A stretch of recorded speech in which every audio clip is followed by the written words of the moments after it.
ഞാൻ എന്നോട് പറഞ്ഞിട്ട് ഇപ്പൊ തന്നെ കത്തി കഴിഞ്ഞു. ആ ഇവിടെ കൂടിയിരിക്കണ ചെരുപ്പുകൾ തിരിച്ചു മാറ്റും. ബൈക്കുള്ള കളിയാണ് കോഴ്സ്. എഴുതി കൊടുത്ത പേപ്പർ ഉണ്ട്. ഇതിനെ കുറിച്ച് കുറച്ച് കാര്യങ്ങൾ ഞാൻ എഴുതി കൊടുത്തിട്ടുണ്ട്. കോട്ട സോഡ എന്താണ് പേപ്പർ മാറിയതാ. പേപ്പർ മാറിയതാ. കോയിലിക്ക് പരിക്ക് മൂലം പുറത്ത്. അപ്പൊ അങ്ങനെയൊക്കെ ഒരു കളി ഉണ്ടെന്നെങ്കിൽ എന്തുമായി കളിക്കാരൻ കളിച്ചിട്ടുണ്ടാവുക. അത്രത്തോനെ പരിക്ക് പറ്റണമെന്നുണ്ടെങ്കിൽ കോഹ്ലിക്ക് പരിക്ക് മൂലം പുറത്തുനിന്നല്ല, കോഹ്ലിക്ക് പരിക്ക് മൂലം പുറത്തുനിന്നാണ്.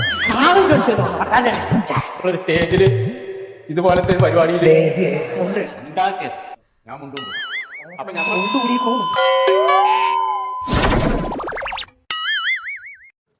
പ്രിയപ്പെട്ടവരെ, നമ്മളെ പരിപാടി അവസാനിച്ചതായി അറിയിക്കുന്നു.